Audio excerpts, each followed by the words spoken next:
Сәлеметсіңдер ме, балалар? Бүгінгі біздің тақырып қошақаным сүйкімді, мой милый ягненок. Жаңа сөздер: қошақан, ягненок, құлыншақ, жеребенок, сүйкімді, милый. Ребята, обратите внимание на специфические звуки казахского языка. Қошақан, құлыншақ, сүйкімді. Пишем их правильно и читаем правильно. Дұрыс жазамыз және дұрыс оқимыз. Бұл не, балалар? Бұл не? Бұл қошақан. Дұрыс. Мынау не? Бұл не? Дұрыс, бұл құлыншақ. Бұл үй жануарлары. Үй жануарлары. Домашние животные. Олар қандай? Олар сүйкімді, әдемі. Они милые и красивые. Балалар, мынау кім? Мынау Әлібек. Әлібектің қошақаны бар. Әлібектің құлыншағы бар. Бұл менің қошақаным. Менің қошақаным сүйкімді, милый. У меня мой ягненок милый. Жақсы, балалар. Жазылым. 61-ші бет, 2-ші тапсырма. Көп нүктенің орнына қажетті әріптерді жаз.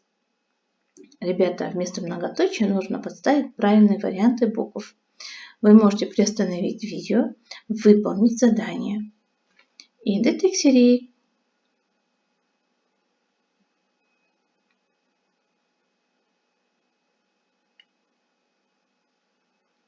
Жақсы, балалар. Қанеки, дұрыс па? Дұрыс па? Правильно ли? Справились вы с заданием? Тек қайталаймыз. Қошақан, сүйкімді, құлыншақ, әдемі. Ребята, давайте прочитаем еще раз на правильное произношение. Жақсы. Келесі тапсырма.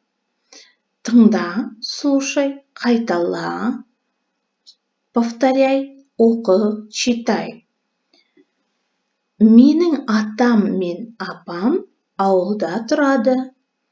Мои дедушка с бабушкой живут в деревне. Ауылда менің қошақаным, құлыншағым бар.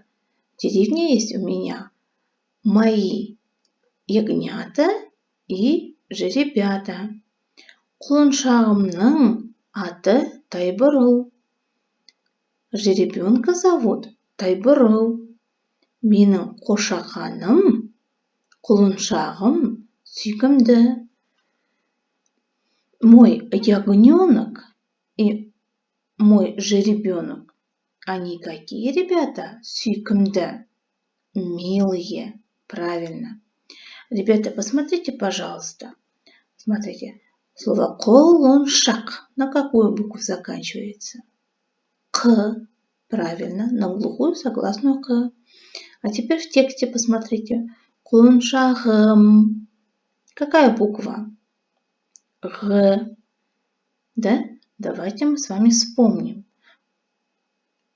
Почему буква Г в конце слова у нас видоизменилась на звонкую букву Г? Мы это правило с вами проходили, вспоминайте. Давайте теперь вместе вспомним. Құлыншақ. При прибавлении притяжательной формы окончания глухая буква К видоизменяется на звонкую Г. То есть идет озвончание, да? Под влиянием гласной. Менің құлыншағым. Сенің құлыншағың. Сіздің құлыншағыңыз. Оның құлыншағы. Это окончание притяжательной формы. Тәуелдік жалғаулар. Қанеки, енді қараймыз. Если слова заканчиваются на глухие согласные К, П. При прибавлении к ним окончания с гласной О или идет озвучание. Они превращаются в букву Г, К превращается в букву Г, П превращается в букву Б. И у нас поэтому слово құлыншақ превратилось в слово құлыншағым. Вспомнили, ребята, правила? Хорошо, запомните, запишите. Жазылым, письменная работа, 62-ші бет. Сенің қошақаның бар ма? Ол қандай? Ребята, вы должны письменно ответить на эти два вопроса. Менің қошақаным бар. Ол қандай? Менің қошақаным сүйкімді. И записать. И по примеру выполнить второе задание. То есть, сенің құлыншағың бар ма? Ол қандай? Это ваше письменное задание. Бұл сендердің жазба жұмыстарың. Ауызша жұмыс, айтылым, ауызша, устная. Сұрақтарға жауап бер. Ауылда кім тұрады? Кто живет в деревне? Әлібек жазғы демалыста қайда барады?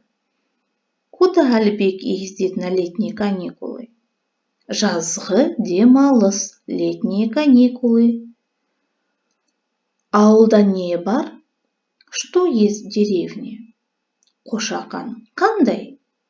Құлыншақ қандай? Ребята, это ваше устное задание.